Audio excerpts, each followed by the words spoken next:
Primeiro Meias.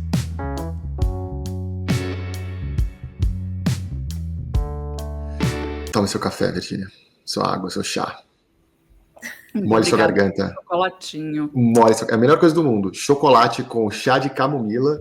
Ó, vou te falar que é uma das chá de melhores camomila, coisas do mundo. eu confesso, você já falou isso algumas vezes, mas eu acho um pouco estranho. Pronto, É que você nunca experimentou. Você já experimentou? Não.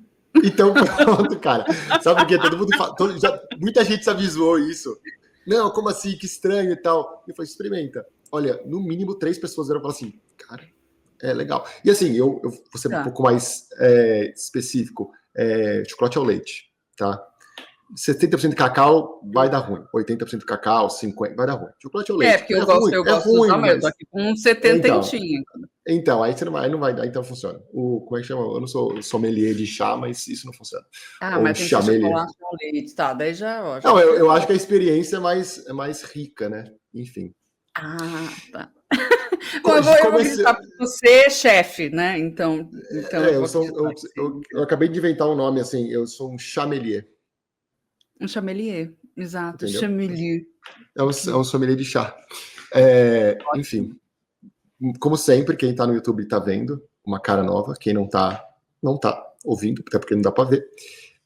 Hoje a nossa convidada é a Juliana Maria. Eu vou fazer uma breve introdução dela, de uma voz de radialista. Mentira, não sei fazer voz de radialista. Não sei nem falar. A Juliana é mineira de BH, cresceu entre Alagoas e Sergipe, e hoje vive na grande São Paulo, cidade... enfim, ia fazer alguma piada, mas não consegui. Mas ela está sempre com os pés na estrada. Formada pela Escola de Arte Dramática da USP, tem um Kikito de melhor atriz pelo Curta Herói, Gramados 2015, e uma Calunga de melhor atriz pelo Longa Abraço, no CinePE 2019. Tá no Prime Video, quem quiser ir assistir, assiste. Acho que tá, né? Depois a Juliana pode garantir isso ou não. Se não, vocês podem alugar pelo preço de R$ 29,90. Atuou em outros 20 filmes, espetáculos de teatro, videoclipes e séries, como Carcereiros, da Globoplay, e Pacto de Sangue na Netflix. Em 2025, falei certo, né? Foi parte da curadoria, seleção de curtas brasileiros, no 51º Festival de Gramado. Fora do Brasil, ela ofereceu workshop Presença Cênica na Universidade do Porto e apresentou o solo Batatas Fritas em Óleo Quente. Interessantíssimo, eu queria assistir isso. Em Portugal. Recentemente, além de atuar como atriz, preparou o elenco dos longas dirigidos por Liliana Muti e Marco Antônio Pereira, ambos em pós-produção, e esteve à frente de webinars de audiovisual na EBAC por 4 anos como curadora, produtora e apresentadora. Bem-vinda ao primeiro mês, Juliana. Oi. Gente, eu tentei fazer uma voz muito legal, mas eu sei que você poderia fazer uma bem melhor. Mas você conseguiu. Tava Juliana, orgulhosa. eu tenho uma pergunta de saída, assim, sobre o que era batata fritas em óleo quente? Ou batatas fritas em... Foi uma residência artística que eu fui fazer em Portugal, no norte de Portugal, numa cidade pequenininha chamada Faf. E o curador da residência, ele escreveu um texto para mim. Na verdade, eu submeti um projeto, eu achei que eu ia realizar o meu projeto na residência artística, e aí eu tive a surpresa que o projeto era só para ele me conhecer. Na verdade, o desafio era fazer um solo em 15 dias. Então, foi uma dramaturgia feita por ele, e o texto era um texto falando... Era uma história de uma mulher que estava com questões pessoais e existenciais, quem sou eu, para onde vou, e acabava falando de política, mas do ponto de vista de uma pessoa muito reacionária. Então, acabou sendo uma residência interessante, porque eu fui para uma pesquisa de bufão para destruir o texto, assim. Que isso? E algumas pessoas amaram, eu acho que muitas pessoas odiaram, e foi uma experiência meio radical, assim, mas como artista foi muito interessante. Foi a primeira vez que eu apresentei algum projeto meu fora do Brasil, assim. Tava com muito frio na barriga. Mas as batatas fritas em óleo quente é uma metáfora. É um pouco o imagético dessa mulher em ebulição ali. Uma loucura, gente, uma loucura. Eu tava pensando aqui, quando você falou batatas fritas de óleo quente, eu pensei assim, bom, somos nós todos os dias, né? Somos grandes ou pequenas batatas fritas no óleo quente todo dia. Tendo que... Ou a metáfora do matar um leão por dia, né? Acho que é uma metáfora um pouquinho menos crueldade com o animal. É por aí. Vegana. É uma metáfora vegana. Pronto, acabou. É uma metáfora vegana. Agora, foi a primeira vez que eu... A cara da Virgínia é muito boa. Fale mais sobre isso, César. Abrimos um conceito de metáforas veganas agora. Toma essa. Uma metáfora vegana. Mas foi a primeira vez que, como artista, eu usei a raiva como meu substrato criativo, sabe? E foi muito interessante habitar por esses mares, assim, porque eu sou muito do amor, eu sou uma pessoa do amor, eu sou uma pessoa das relações, da coletividade, das trocas, e eu amo criar dessa forma, né? Do olho no olho, no afeto, mas quando a gente precisa ir para o outro lado, cara, a coisa vai muito potente também. Foi importante descobrir isso, assim. Por que você acha que não tinha usado até então a raiva como material ali?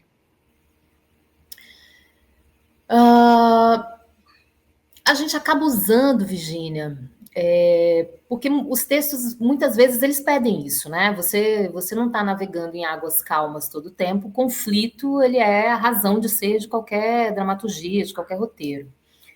Mas a troca com o material, ela acaba sendo... Você tem muita alegria de estar ali, você tem muita alegria de estar fazendo. E nesse processo, eu descobri que eu estava diante de pessoas que estavam com um ponto de vista muito equivocado sobre o mundo. Então, foi um processo em que eu precisei me defender para conseguir elaborar. E nessa defesa, o meu procedimento foi colocar uma raiva daquilo que eu estava dizendo para fora. Ou seja, eu precisava fazer com que o público criasse uma empatia pela minha personagem para detestá-la. Uma empatia para conseguir assistir até o final. E ninguém levantar e ir embora. Mas eu precisava que essas pessoas detestassem essa personagem. Então, acho que é o paradoxo do vilão, né? Assim, a gente quer que a novela dure 8 meses, mas o vilão, ele precisa causar emoções contraditórias ali no público. Foi interessante, foi intenso e foi interessante. Teve esse problema com o elenco, assim, de estar nessa posição? Era um solo, né? Era um solo, desculpa. Era um solo. Enfim, com você e o seu eu interior. Brincadeira. Eu tive... Não, eu comigo mesma não. Eu tive um cuidado com o público. Ainda por cima era um público internacional, assim. Eu tinha questões culturais ali para... é mesmo, né? Para mediar, entendeu? Eu tinha 15 dias para entender onde eu estava, com quem eu ia falar, como eu ia falar e chutar o balde, mas não bater na cara do público. Eu queria bater no texto. Então, foi um puta... Desculpa, pode falar palavrão? Foi um puta desafio. Depende, se a religião permitir. Não, né? Entendi. A gente estava falando, né, no último episódio, a Virgínia, sobre essa coisa da atuação, né? De como a gente... A Virgínia também tem vem de cinema, né? E a gente estava falando a gente brincou, né? Falando que a gente abriu uma clínica com um estúdio de cinema, que ia dar sempre errado, porque a gente já está na frente dos atores, os atores, não, porque agora... Aí você fala, mas qual que é o seu processo? Enfim, tinha fazendo uma... ia aprofundar demais, ia durar 5 anos Exato, processo, a peça, ou o filme. E nesse meio tempo a gente tinha falência. E assim, eu te perguntei isso da raiva, porque a raiva é realmente um sentimento que as pessoas têm muito medo, e acho que a sociedade, num geral, ela demonizou a raiva, né? Como se fosse algo ruim. Porque, lógico, ela está ligada com violência, ela está ligada com várias coisas. Porém, é uma emoção tão importante, né? Da gente sentir e acolher e, enfim, viver aquela raiva e não ficar com tanto medo da raiva, porque às vezes eu sinto que a gente, ao não olhar com tanto carinho para a raiva, a gente acaba indo para uma tristeza ou para uma apatia, com tanto medo de entrar nisso, sabe? Em contato com essa raiva. Daí achei interessante você falar que você usou esse elemento. Eu concordo com você. Eu acho que foi um primeiro desafio que na arte eu entendi o que é a gente organizar a raiva. Isso é uma atitude política no mundo, né? Então foi a primeira vez que eu tive que olhar para a raiva que eu estava sentindo e entender o que eu ia fazer com ela. Então, né, ir elaborando ali, trabalhando o texto e para os ensaios, mas entender que camadas, como era que eu ia organizar essa raiva para que fosse possível que o projeto fosse executado. Então, eu não tenho hoje a licença desse texto, mas seria interessante até retomar esse processo e apresentar até aqui no Brasil. Acho até que é um texto atual. Porque... Você falou que foi a primeira vez que você usou a raiva como peça, mas na sua vida pessoal, como é que você se lida com a raiva? Você se sente, você deixa levar? Porque você falou, é uma pessoa do amor, da coletividade e tal. Como é que a raiva tá no dia a dia, fora de âmbito profissional? Olha... Hoje, por exemplo, você tem raiva de alguém hoje? Tenho. Não, é um bom, não precisa falar quem, claro, né, mas é um bom começo. César, e você? Tá com raiva de alguém? Eu tô, tá com raiva? Do que você tá com raiva de alguém. Eu sempre tô com raiva de alguém, do assim. Quê? Do quê? Eu acho que hoje em dia a minha maior raiva é um pouco da falta de... É engraçado, não é coletividade, assim, mas a falta de senso de comunidade, de viver em sociedade de algumas pessoas que estão ao meu redor, assim.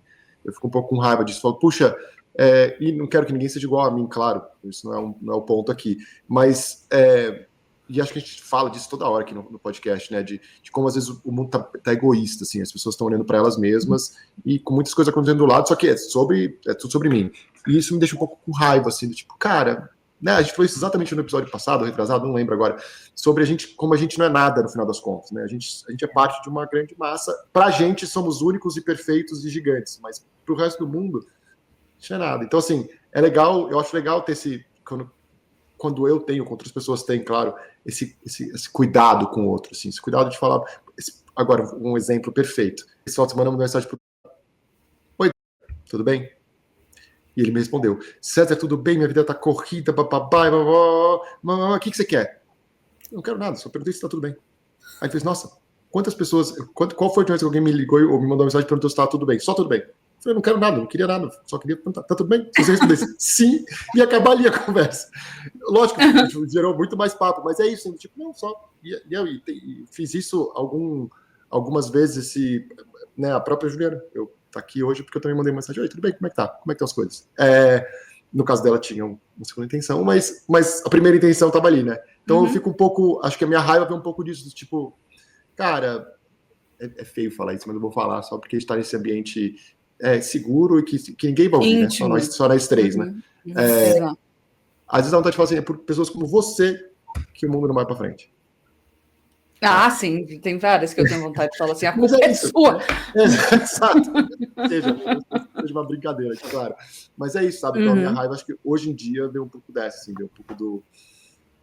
Pô, galera, vamos olhar pro lado aí, tá tudo bem. Não precisa ser toda hora também, né? Uma vez ou outra. Uma vez por semana, uma vez a cada 2 semanas, uma vez por mês. Olha pro lado.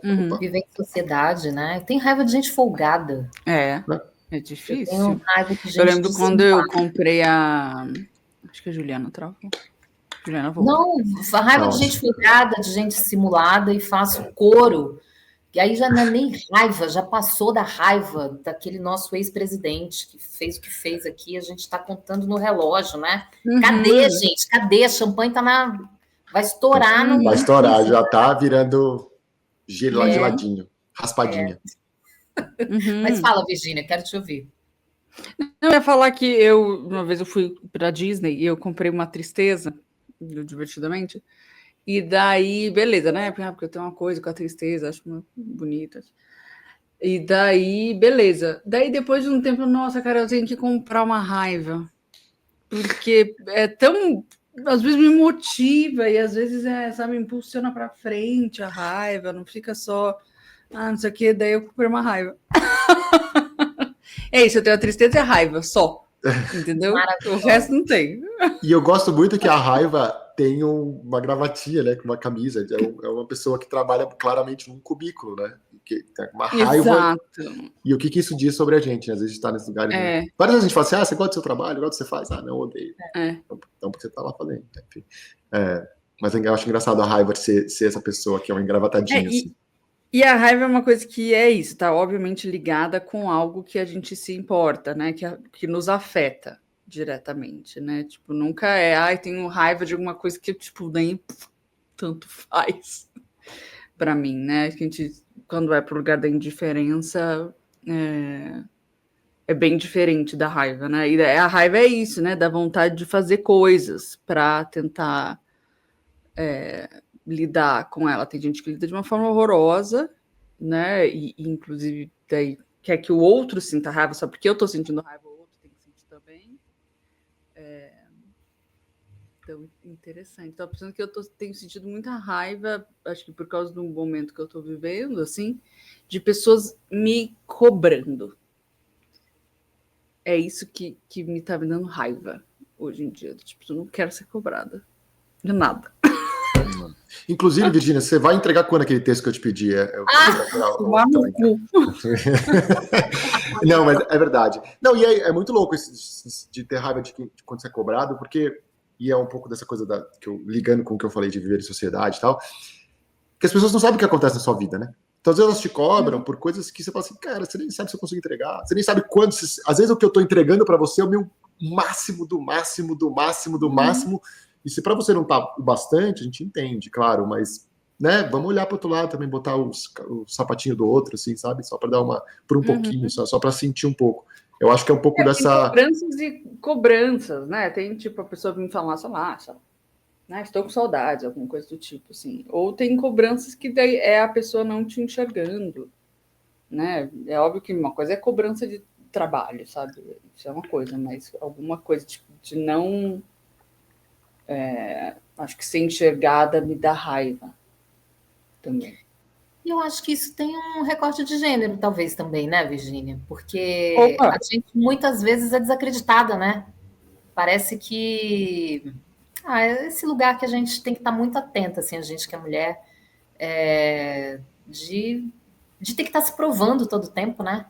Eu vou entregar, eu vou fazer, eu tô lembrando, eu não sou uma distraída, eu não sou uma louquinha. Eu acho que me irrita um pouco também, assim, quando eu começo a perceber que tem um quê ali de desconfiança, sabe? Da minha integridade, da minha capacidade de produção.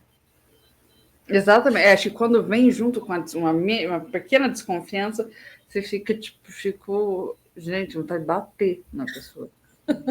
É louco isso, a minha parceira, ela me joga muito na parede com isso, assim, e eu percebo que coisas que eu achava que... Sabe quando você fala assim, não, mas... Né? Quando ela toca nisso, você fala assim, pô, mas olha o que você tá fazendo. Eu falo, que vergonha, né? Enfim, mas é muito louco, porque falando da perspectiva aí, não, claro, não tô defendendo o homem, claro que não, mas é que é tão engedrado de que é uma coisa natural, que veio, né, da sociedade, do meu pai, do meu avô, enfim, veio de uma criação né, enfim, machista, que passa despercebido, assim, e é muito louco a gente ter que parar e pensar que coisas que a gente jura de pé junto, a gente, homens, né, jura de pé junto que não tem nenhum fundamento ou nenhuma né, carga para o outro, tem, e que a gente, e que é uma coisa que eu fico pensando ultimamente, que assim, a gente não precisa entender que tem ou que não tem. Tem. Bom, se alguém falou que tem, acabou. Então, tem. Mas é muito louco, porque ultimamente eu tenho né, sido lembrado, o que já é uma carga para a mulher, né? Também não só tem que viver a vida dela, mas tem que me lembrar de que eu tenho que lembrar de que eu não sou. Pô, é bizarro isso, mas enfim, eu tô aqui fazendo uma meia-culpa, mas é louco isso, assim. Mas eu acho que tem uma camada também, que eu acho que a gente está vivendo um momento histórico que acho que está sensível isso para todo mundo, né? As coisas das redes sociais, do próprio neoliberalismo, assim, das coisas, da forma como as coisas chegam para a gente, tudo tem que ser resolvido na hora. Teoricamente, todo mundo está disponível porque você tem um WhatsApp aqui que você... Não é possível, a pessoa viu a mensagem. O fato de você ver a mensagem não quer dizer que você está disponível para responder, né? Então, acho que a gente entrou num campo, assim, de não ter hora para descansar, sabe? Questões de trabalho mesmo. Fui muitas vezes abordada aqui com mensagem sexta-feira, 10 horas da noite, sabe assim? E acho que a gente pode colocar a irritação como uma nuance da raiva, porque eu também estou super com a Virgínia ali, dessa produtividade full time, né? Isso não é real, cara. A gente não está disponível 24 horas. Não é pelo fato que a gente tem um telefone que. E aí eu acho que pega todo mundo, pega homem, pega mulher, pega geral, né? Porque é uma loucura, gente. Nossa, e deve ser num estado de exaustão que eu acho que a gente fica a flor da pele mesmo, né? Que é essa coisa, tipo, que qualquer coisinha, tipo, pô, dói muito, porque você já tá tão exausto, tão cheio de coisa, não sei o quê. Tá limite, então, realmente, a gente tem, acho que cada vez mais a gente vai estar numa tendência a estar todo mundo mais irritado e mais reativo, né? Teve alguma vez para vocês que a raiva, putz, saiu meio errado? Com certeza. É impossível, não, né? Impossível. Ali tem uma história que fala, o César, muito, assim. Quando a gente trabalhava junto e tal, fazia filme, né? Ele falava sempre que eu, como assistente de direção, como é? Que começava o set, começava a sair uma cauda em mim, e coisas de dinossauro nas minhas costas, assim, eu ligava o modo puta, assim, modo full. Eu tava sempre brava. Coisa. E eu acho que eu passava um pouco do limite, do necessário. Assim, eu acho que eu queria tanto, estava no começo também, né? Tipo, você quer ter muito controle das coisas, não sei o que, parecer brava, para ter respeito. Então, é engraçado. Agora, esse final de semana, a gente estava na casa do meu namorado e estava tendo uma filmagem bem na frente, então a gente ficou, quando a gente estava deitadinho assim, eu só ouvindo, tipo, a galera, alguém no megafone, ação, não sei o que, silêncio, né? Eu falei, Daniel, tá ouvindo essa pessoa que tá gritando, que tá não sei o que, era eu. Brigando com as pessoas no megafone. A Virgínia foi assistente de direção do meu último filme da faculdade, né? Do TCC, assim, né? Só que ela, no meio do filme, ela... Só que no meio do filme ela tinha uma ponta que ela era uma das atrizes, ela fazia uma parte ali no negócio.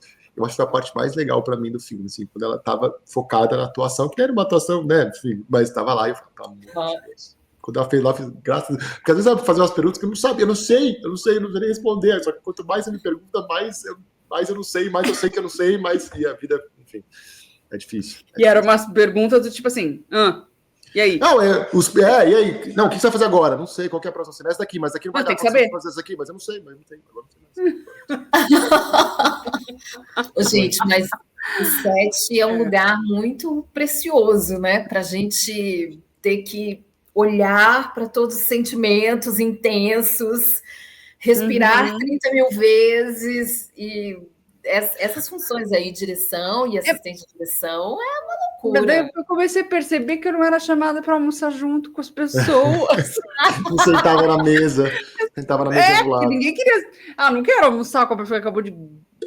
Eu não errava, mas eu era muito séria. É que eu, né, tenho uma cara, eu faço uma cara séria. E daí parecia que eu tava tipo assim, nossa. Tem uma menina que eu conheço, amiga das minhas amigas, que um dia ela falou assim, cara, quando você chegava, eu achava que você olhava para mim assim, com uma cara de nossa, para mim tanto faz se você viver ou morrer. Tipo, eu falo, gente, pelo amor de Deus. Então daí a cara já não ajuda, né? Claro que não tanto faz, claro que eu prefiro que você morra. Brincadeira.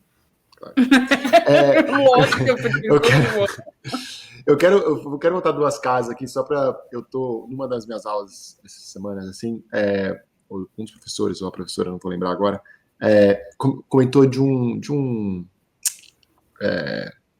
não é tema, mas enfim, eu vou lembrar a palavra daqui a pouco. Que é o dolce far niente, né? Que é aquela coisa de você não fazer nada, né? A beleza de não fazer nada. Não. Aí eu fiquei me perguntando, Qual Eu tinha foi a uma última camiseta vez? chamada Don't You Finance. Qual foi a última vez que eu não fiz nada? Nada, assim, não vale sentar no sofá para assistir série. Ou nem ler um livro, ou nem ficar no celular. A hora que você fica sentado no sofá olhando pro teto, fazendo nada, ou fica olhando para, sei lá, pro mar, enfim. Mas assim, por mais de meia hora, assim. Sem fazer nada, sem pegar no celular, sem pegar num livro, sem pegar numa TV. E essa é a ideia mesmo, essa é a contemplando. Eu fiquei assim, cara, eu não lembro. Eu lembro de uma vez, mas faz muito tempo. Mas, assim, eu não lembro. Eu não lembro. Você sabe que ontem eu estava scrollando, né, o Instagram, ou seja, eu estava pegando meu tempo de não fazer nada e estava olhando para o Instagram, e aí apareceu um post, um reel, de uma. Eu acho que na verdade, ela é uma mulher, provavelmente cis, mas ela talvez descendente japonesa, falando português, e ela começa a falar do conceito da palavra ma em japonês. Aí me pegou, aí eu falei, vou aprender japonês agora, deixa eu ver o que é ma em japonês. Ela diz que ma em japonês é o silêncio entre duas notas. É o espaço entre a pergunta e a resposta. E é também o espaço de contemplação. Ela fala que os templos japoneses, entre a porta de entrada do templo e o lugar sagrado onde você vai entrar, você vai passar por um grande corredor, você vai passar por jardins, você vai passar por várias paisagens dentro do templo, para você ir deixando a vibração da rua e você se preparar para chegar para o sagrado. É o espaço entre. É um espaço onde nada acontece, mas tudo acontece ao mesmo tempo. E é exatamente esse espaço de contemplação e de silêncio. E ela fala que é uma das coisas mais incríveis que ela tem se pegado, né, ultimamente, porque a nossa sociedade, no nosso tempo, a gente se especializou em destruir o mar. A gente está enchendo toda essa sutileza, essa riqueza de uma essência da vida, que é o espaço de contemplação, com barulho, com Instagram, com post, com histórias alheias, com coisa que a gente não tinha que estar se envolvendo. E nisso a gente está perdendo muito tempo de vida, né? A gente está perdendo muito tempo de elaboração, a gente está perdendo essa coisa do silêncio. Cara, e a gente está Cara, ganhando uma raiva das pessoas que a gente às vezes nem conhece, né? exato, exato. E uma coisa que eu tenho percebido que alguns testes que eu fiz, agora o pessoal manda teste para a gente fazer em casa, né? Então você tem que ligar, ter a luz, ter a roupa, ter a câmera, saber editar, saber tudo, você tem que saber tudo.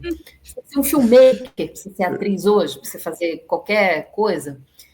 E em alguns momentos eu senti dificuldade de concentração, dificuldade de. Quando eu via o resultado daquilo que eu queria passar, eu falava, nossa, cara, eu não estou chegando onde eu quero, não estou chegando onde eu quero.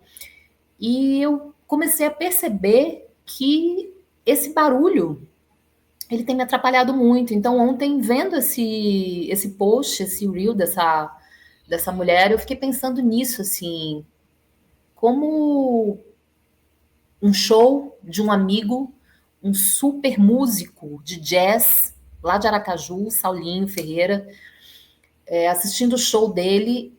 A primeira coisa que eu falei quando ele desceu do palco, eu falei, Saulo, o seu silêncio me emocionou.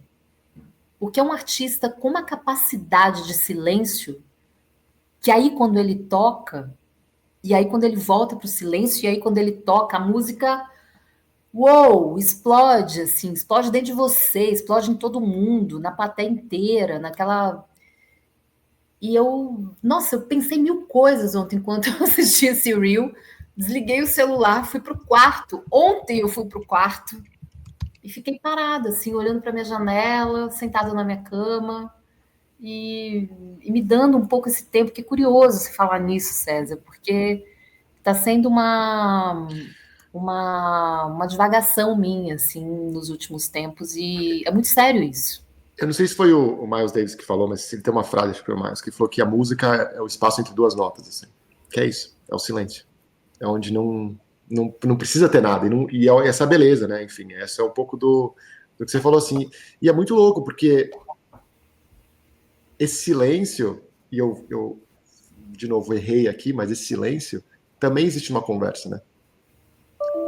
Às vezes, quando alguém pergunta alguma coisa e a pessoa para, a Virginia deve, por fazer clínica, deve fazer isso muito mais que todo mundo, mas de você parar, de você ouvir, de você digerir, parece que você sempre tem que falar no minuto seguinte, no segundo seguinte, no milésimo seguinte. Né? Você não pode falar, peraí, tô pensando.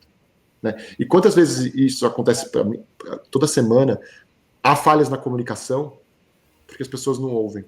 E eu incluso, né? Não vou falar que eu sou melhor nem pior que ninguém. A gente não ouve o que eu tô querendo dizer, a gente ouve o que eu tô querendo, né? O que às vezes, né, de pensar, por exemplo, sei lá, eu te odeio. Peraí, por que eu me odeio? Pode ser porque eu fiz alguma coisa no passado, ou porque, não, eu também te odeio. E aí fica essa coisa de sem parar, assim, não, é louco isso. E aí, eu tô voltando sempre no assunto, porque eu achei que é um assunto bom, a Virginia tocou nesse ponto de que a raiva é um sentimento que a gente joga de lado, só que às vezes sente raiva de pessoas que não necessariamente precisaria sentir. E tudo bem se a gente sentisse, claro, mas, sabe, quantas vezes eu vejo pessoas, né, como eu falei lá, vendo no Instagram, nossa, essa pessoa eu odeio. Você nem conhece essa pessoa. Sabe? E daí tem que ver o que tá por trás dessa raiva dessa pessoa, né? O que essa pessoa representa, o que é... Por exemplo, teve algumas vezes que eu conversei com algumas amigas minhas pretas, que muitas vezes são chamadas de agressivas, que são chamadas, estão sempre putas e não sei o quê, tá? E elas estavam falando que muitas vezes, sim, aquela pessoa que está ali na frente dela, uma pessoa branca, não fez nada, mas aquela pessoa representa tanto, sei lá, todos os privilégios possíveis, sabe? Tipo, se for uma pessoa branca, rica, cis, não sei, né? Tipo, representa tanto que é isso, tem tanta coisa por trás, ou, por exemplo, que nem... às vezes a gente olha pessoas no Instagram assim, e julga, por exemplo, nossa. E daí, se você olhar no fundo, você não queria, na verdade, ter a coragem daquela pessoa de fazer aquilo ali e de, tipo, parecer não se importar, pelo menos, né? Que uma coisa que você não banca fazer, que aquele outro banca. Ou, sei lá, lembra de você falando da Taylor Swift, lembra que eu até falei, eu acho que é inveja das pessoas, que é isso, que ela é o privilégio do privilégio do privilégio, e você fica com raiva. Porque você sabe que a sua vida, tipo, não tem esses privilégios e que, porra, você vai se fuder por causa disso. E sabe... Fale depois que falar tuas Vou falar só o parênteses da Taylor Swift. Eu não vou citar o nome da pessoa e nem falar quem é, mas semana passada a Taylor Swift foi num podcast, né? Do namorado dela, que é jogador de futebol americano, ex-jogador, sei lá, enfim. E ela então falou que vai lançar um novo álbum. E eu ouvi a entrevista. Eu não sou fã da Taylor Swift, não, enfim, mas eu ouvi porque eu achei. Começando a achar que você é. Não, eu vi coisas. Traz muito ela. Eu acho que esse é o ponto. Eu não odeio ela. Então, eu assisto ela, ou ouço ela, assim como eu ouviria qualquer outro artista que eu não gosto. Por exemplo, sei lá, o Capital Inicial. Mas se passar a música do Capital Inicial, eu ouço. Eu não gosto de Capital Inicial. Não sou eu que vou ir lá e clicar e falar, vou ouvir Capital Inicial. Não vou, mas se estiver tocando, eu não vou morrer por causa disso. São 3 minutos e meio de música, tá tudo certo. Às vezes menos, enfim, às vezes mais. Mas enfim, e aí eu ouvi e tal, enfim. E aí eu tava conversando com esse grupo de amigos e tal. E aí uma pessoa falou assim, ouve. Uma pessoa que não gosta da Taylor Swift. Eu falei, ouve. E a resposta foi muito interessante. Essa pessoa ouve o podcast, ela vai me dar um toque depois. Mas ela falou assim, eu não quero ouvir, porque eu tenho medo de mudar a minha opinião. E eu achei isso genial. Genial. Porque eu acho que, aí tentando costurar tudo aqui, é esse ponto de contemplação, de parar e pensar, por que eu gosto, por que eu não gosto, por que eu acho bom, por que eu acho ruim, sabe? É um pouco da gente ter esse tempo, eu vou agora usar o que a Juliana falou, esse para parar e falar, peraí, deixa eu... E a gente fala isso aqui no podcast várias vezes, assim, de fazer essa autoanálise, né, de esse pensar para dentro, assim, sabe? E eu acho que é muito louco isso, porque às vezes você se pega nesses... Não sei se é um ato falho, mas você pega nessas suas próprias pedras que você joga no caminho ali, você fala, cara, como assim? Eu não quero ouvir porque eu tenho medo de uma opinião. É legal mudar de opinião, é bacana você conhecer uma pessoa que talvez você... E talvez, não é que você precisa... É que assim, hoje também é muito ame ou odeie, né? Você não tem, que nem eu falei, você não tem tipo, eu ouviria uma música dela, não tem problema nenhum, eu gosto, algumas músicas eu gosto até, não tem problema nenhum. Não sou um grande fã, não pagaria pra ir no show, nem nada, mas ouço músicas, e algumas músicas eu até gosto, inclusive a fase dela country, eu gosto, acho bacana. Mas enfim, Mas acho que é um pouco de... Não, eu acho legal, mas não pagaria para o show, mas tudo bem. Mas eu fiquei pensando que as coisas do seu amigo que, não quero mudar de opinião, é que tem alguma coisa aí, né? Óbvio. Ai, que saco. Claro, lógico. Por exemplo, agora nos últimos tempos, né? Eu sempre tive uma relação muito conturbada, eu já vou falar tantas vezes isso, com a minha mãe, e a gente não... Enfim, é isso, uma relação bem bosta mesmo, assim, várias coisas psicológicas sérias.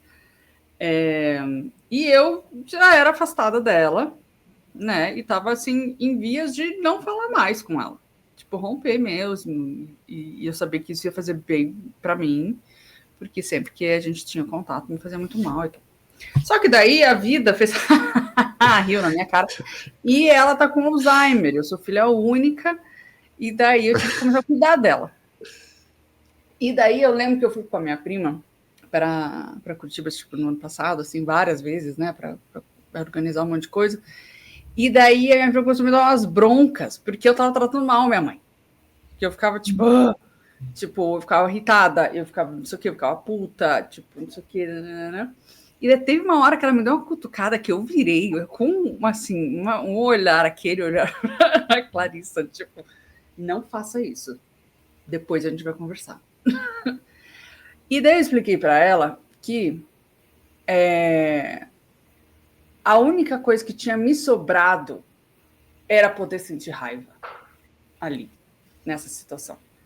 Porque eu estava sendo obrigada a cuidar de uma pessoa que eu não me dou bem, que eu não gosto, que me fez muito mal, que me dá gatilho em tempo integral. E a única coisa... É isso, vou cuidar dela, vou fazer não sei o que, fazer tudo que eu tenho que fazer para ela ter condições decentes de viver, né? Viver a doença bem dentro do possível, mas que eu não conseguia dar amor e carinho. Isso eu não ia conseguir, eu não era obrigada a fazer isso. Então, que eu sei que e eu espero daqui a pouco conseguir deixar essa raiva também se apaziguar, mas por enquanto foi tão do tipo assim, a vida me fazendo ser obrigada a fazer um negócio que viver uma coisa horrorosa, que é tudo de ruim, que eu fiquei, não, a raiva é minha, minha raiva, eu vou ficar com ela, eu não quero mudar de opinião. Não muda de opinião. A raiva é uma paixão, né? Eu tenho para mim assim que o pior dos casos é uma indiferença absoluta, assim, mas quando você traz esse tema da sua mãe, Virgínia, eu sinto, e é uma coisa muito presente para mim também, assim, essa coisa das relações familiares e tal. Eu acho que entra um tema aí também, ainda falando, né, da raiva e da necessidade da gente se ouvir mais e ter mais silêncios contemplativos para entender todo esse universo, que a gente também é colocado, todos nós, assim, num lugar de ter que sacralizar a família, né? A gente traz na gente já, assim, muito impresso a coisa dos papéis definidos, né? O pai e a mãe, então, ter filho é uma fase da vida. Você tem que ter filho, né? Não é uma opção, não é uma escolha. Muitas e vai ser maravilhoso. Porque isso. E filho tem que cuidar do pai e da mãe, porque o filho já nasce com a profissão, né? Você já nasce imbuído ali de um destino inexorável. E outro dia eu fui comprar um sapato. Tinha um evento para ir comprar um sapato, uma sapataria aqui perto aqui. E a vendedora estava atendendo uma senhora mais velha. E eu estava ali experimentando o sapato e tal. Aí a senhora foi embora, a vendedora sentou do meu lado, mas ela nem perguntou: oi, bom dia, posso te comentar uma coisa? Ela meteu a fofoca. Nossa, menina, você precisa ver essa senhora, coitadinha dela. Ela mora sozinha, porque os filhos abandonaram. E ela me contando os absurdos que eles fazem com ela. Porque a filha mais velha mora não sei aonde, não dá assistência, nem liga. É um absurdo, é abandono de incapaz, não sei o que tem. Aí eu falei, olha, que curioso, como é que é seu nome? Aí ela falou, o nome, né? A vendedora. Vamos colocar Maria, que eu não lembro o nome dela. Eu falei, Maria, que curioso, né? Muitas histórias, é realmente triste, assim. Mas você já perguntou para ela se ela já fez alguma coisa para esses filhos, assim? Porque parece reativo, né? Parece uma reação. Porque não me parece que ninguém odeia ninguém por acaso, assim, do nada, né? A vida é construção, sentimentos são construções. Então, se a gente constrói ódio, não tem, né, gente? Plantou abacaxi, vai colher morango, como é que faz? Não tem como, né? Então, eu acho que essa obrigação da sacralização dos papéis, né? Tem que amar fulano, porque fulano é isso aqui na sua vida, o outro ciclano. Gente, não tem não, cara. Não tem não, assim. Eu acho mas enfim, ainda mais se colocam, pessoa idosa, pobrezinha, não sei o quê, é isso, não sabe, às vezes, meu Deus, eu fico hoje em dia me questionando muito, porque é isso, eu ainda dou conta ali da convivência com a minha mãe, mas fico pensando, imagina você é filho único de um pai que, sei lá, te bateu, abusou, sei lá, não sei o quê, daí você vai ser obrigado a cuidar dessa pessoa, se essa pessoa ficar doente? Tem cabimento? Quantidade agora, né? As coisas se abrindo aí, quantidade de abuso. Vê, os abusos acontecem dentro de casa. E aí. Não, eu lembro de uma época, eu não sei qual foi enfim, o histórico ali, mas eu lembro que minha mãe me disse um negócio, e ela, durante a vida dela, fala eventualmente, mas eu nunca esqueci a primeira vez que ela falou assim. Claro, esqueci o histórico, mas enfim. Que ela sempre falou assim: ninguém tem que nada. E pra mim isso é muito bom, porque quando a gente fala assim, não, porque você tem que. Eu falo isso sempre. Resposta é: ninguém tem que nada. Sabe? Tipo. Tem que nada. Tem que nada. As pessoas podem fazer, podem entender, mas ninguém tem que nada. Ninguém tem a obrigação de fazer nada. Exato, eu fico pensando, se eu não fizer essas coisas, eu posso ser presa? Posso. Eu digo, você mesmo pensa aqui. Mas, tipo, eu ia bancar a culpa de não fazer nada, tipo, quanto a minha mãe? Não. Daí você vê, daí você vai, tipo, você vai entendendo. Mas ter que... Porque às vezes a gente se coloca nessa posição de achar que a gente está sendo obrigado a um negócio. Sim. Mas não, você está fazendo uma escolha. Nem que seja a escolha de aceitar o que está sendo imposto para você. Tipo, e cada ação tem uma reação, cada escolha tem uma consequência.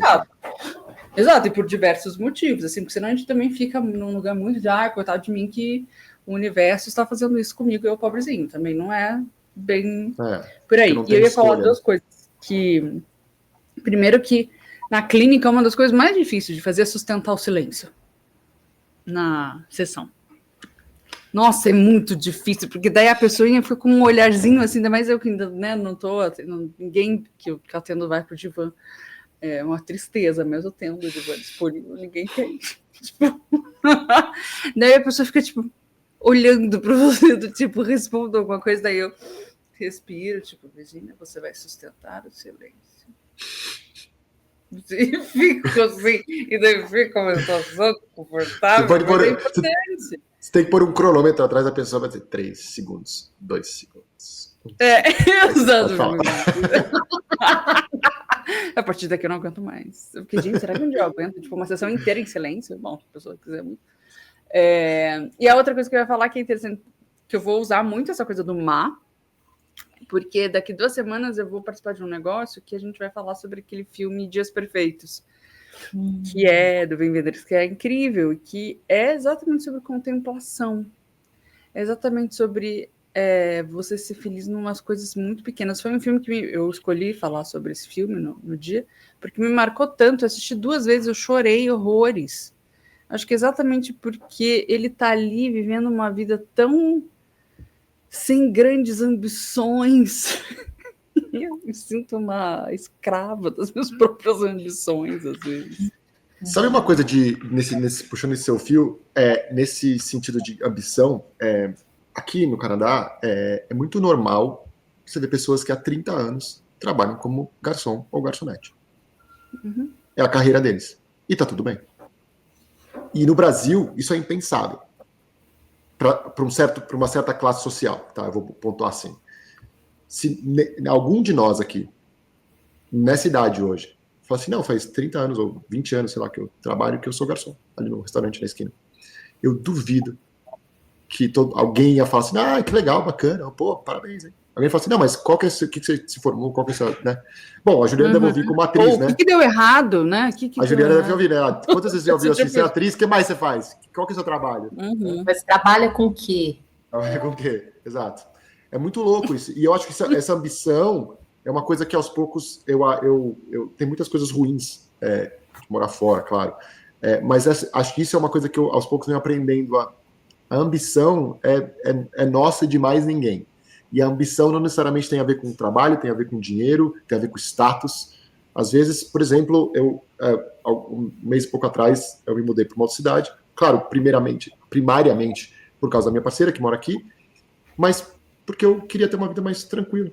Menos, assim, focada no dinheiro, de gastar e não ter dinheiro para o final do mês. Né? Um dia eu falei um negócio com um amigo meu, eu acho que eu já citei aqui em algum episódio, que eu virei para um amigo meu e falei assim, cara, você sabe que você está um olerite de morar na rua, né?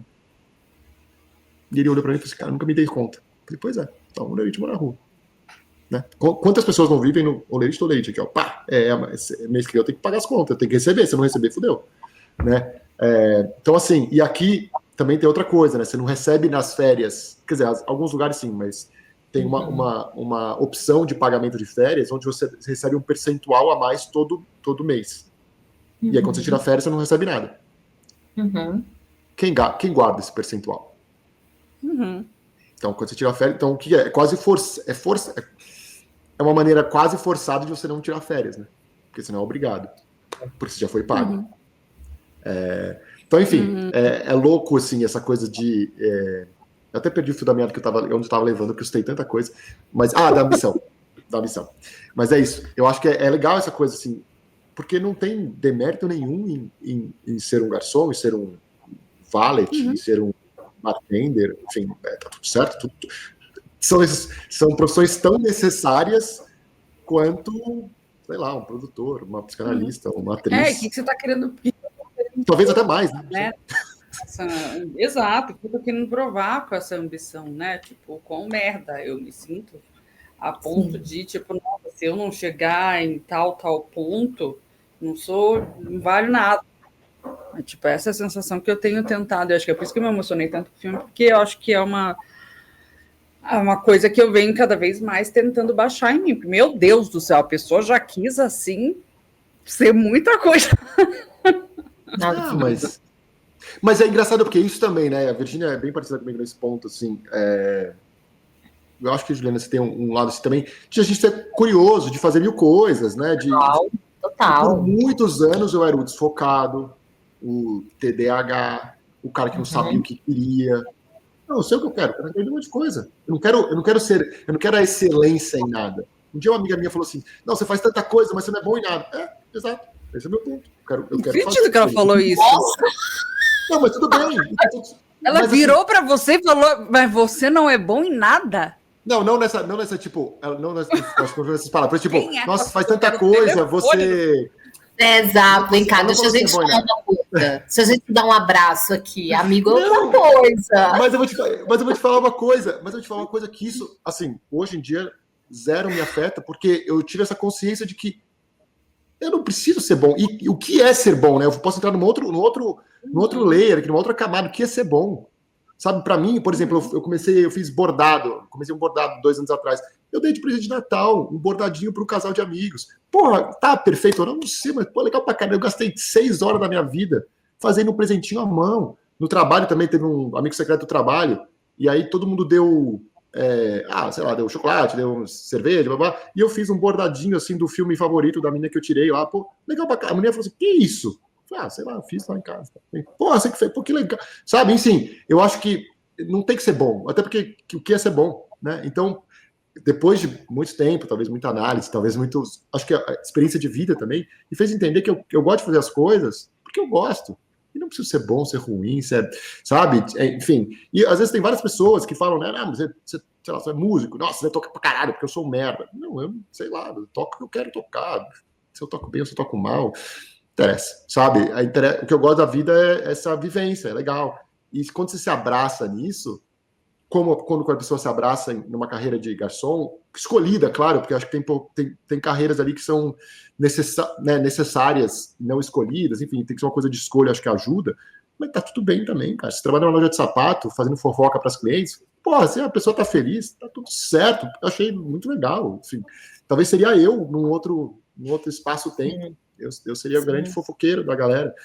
Mas é isso, acho que a missão, assim. E aí, o meu ponto para finalizar era assim: voltando, conforme a gente vai pegando toda essa pressão externa, né, de mídias sociais, de pressão da família, de cuidar do pai e da mãe, de não sei o que lá, do trabalho, de entregas e babá, dessa cobrança que a Virginia falou e tal, sem esse tempo que você comentou do mar, vai gerar uma frustração, uma raiva, uma irritabilidade, uma reatividade. Assim, tinha uma época na minha vida que eu fazia meditação. Não era um grande meditador, não era um grande Buda, eu ficava 5 minutos, marcado no relógio, tocava o alarmezinho. Teve um dia que eu consegui ficar 20 minutos, mas era o alarmezinho no relógio. Não, era o alarme.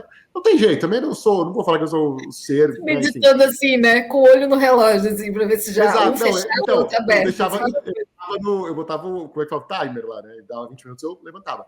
Mas é um exercício muito interessante, porque todo mundo fala assim, mas eu não consigo ficar 20 minutos sem pensar em nada.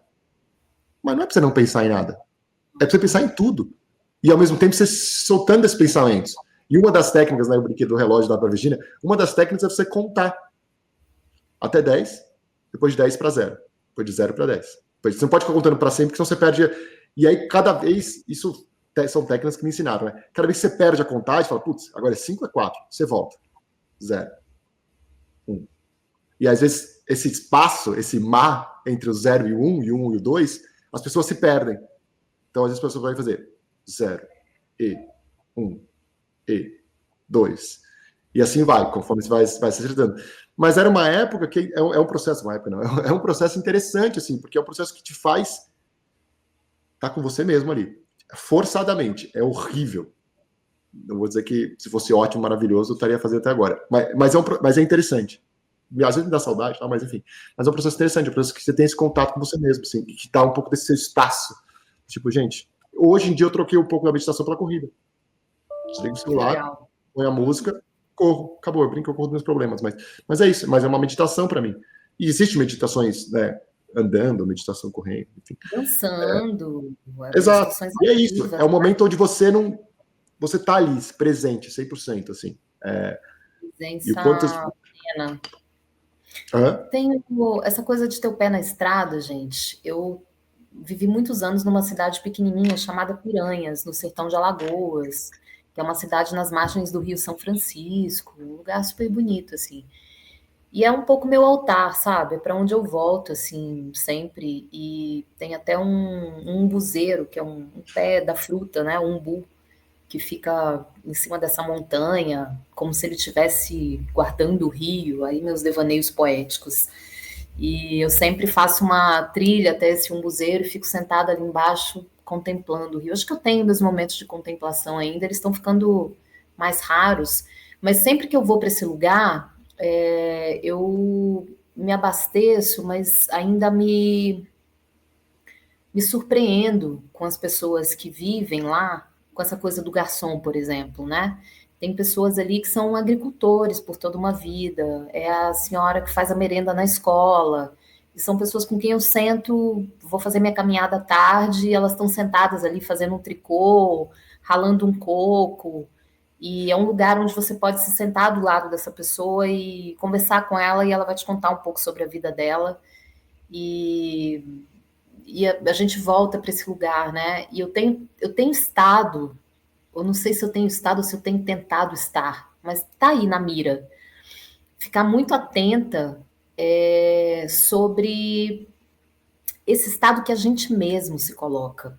A gente é fruto de uma coletividade que impulsiona a gente dentro de um sistema que é horroroso, mas eu tenho pensado muito sobre aquilo que não se sustenta na nossa espécie humana.